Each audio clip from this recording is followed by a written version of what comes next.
2024년 2월 22일 목요일 경제뉴스 모닝 브리핑을 시작하겠습니다. 21일 코인마켓캡에 따르면 이더리움은 이번 주 들어서만 4.4%가량 오르면서 시가총액이 약 482조 원으로 불어났다. 이는 삼성전자 시가총액에 근접한 수치다. 세계 자산 순위 28위 규모다. 이더리움은 이보다 한 단계 뒤인 29위를 기록 중이다. 이더리움 가격이 상승한 것은 현물 상장지수 펀드 승인에 대한 기대감 때문이다. 또 다음 달에 있을 이더리움 네트워크 대규모 업데이트도 가격 상승에 영향을 미친 것으로 보인다. 오는 3월 13일로 예정된 덴쿤 업그레이드는 이더리움 네트워크의 데이터 저장 공간을 늘리고 거래 비용을 줄이려는 목적이다. 앞서 2022년 9월과 2023년 4월에 있었던 두 번의 업데이트를 앞두고도 이더리움 가격은 상승한 바 있다. 다음 뉴스. 21일 현대자동차 그룹이 지난 7일 GBC 건립에 대한 설계 변경을 서울시에 신청한 것으로 확인됐다. 당초 그룹 측은 GBC를 105층 랜드마크 1개동으로 지을 예정이었다.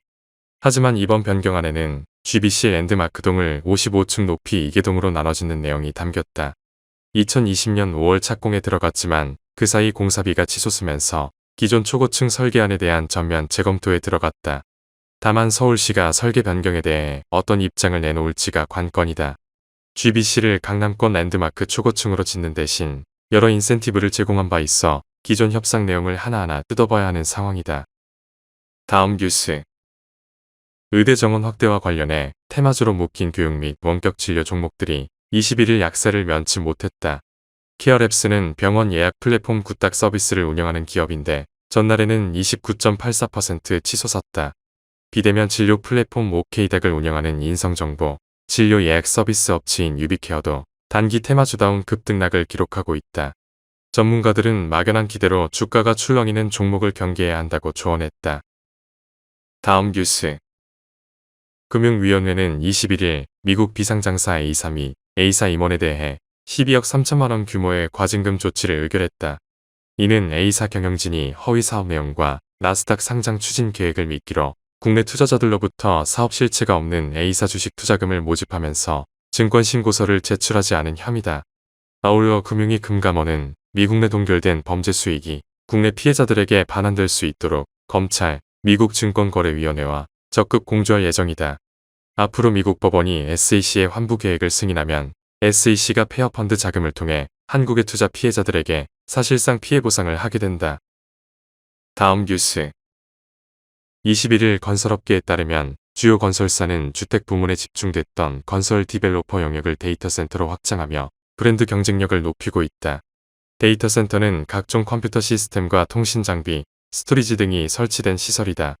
안정적 전력 공급과 통신 연결, 냉각 설비, 보안 시스템이 요구돼 일반 건축 공사와 비교해 진입 장벽이 높다. 건설업계 관계자는 과거에는 시공만 해주는 정도였다면 최근에는 건설사가 직접 데이터 센터를 소유하고 운영해 이를 필요로 하는 기업에 임대하는 방식으로 운영된다고 말했다. 다음 뉴스. 현지 시간 20일 월스트리트 저널에 따르면 미국 증권거래위원회는 바이오 제약업체 메디베이션의 임원 매슈 파누아트의 옵션 거래를 내부자 거래로 보고 고발했다.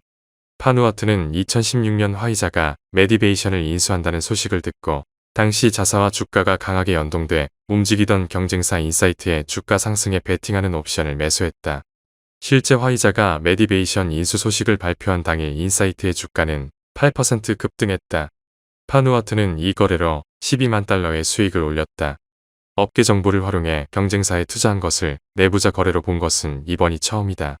이번 재판에서 승소할 경우 미 SEC는 자사 내부 정보를 활용해 다른 회사의 주식에 투자하는 그림자 내부자 거래를 더 적극적으로 단속할 전망이다. 다음 뉴스. 21일 재계 등에 따르면 마크 저커버그 메타 최고 경영자는 이달 말 한국을 찾아 정재계 인사를 두루 만날 것으로 알려졌다. 2022년 말 챗GPT가 출시되며 생성형 AI를 둘러싼 글로벌 경쟁이 본격화한 가운데 메타는 관련 기술 개발에 열을 올리고 있다. 메타가 글로벌 AI 경쟁에 참전하면서 저커버그 CEO의 방한 기간 중 삼성전자와 SK하이닉스 등 반도체 업계와 협력 방안을 논의할 것으로 점쳐진다. 한편 저커버그 CEO는 윤석열 대통령 예방도 요청했다. 다음 뉴스. 하나은행이 고시한 2월 21일 오후 10시 9분 원달러 환율은 1335원입니다. 시청해주셔서 감사합니다. 더 좋은 영상을 위해 구독, 좋아요 부탁드립니다.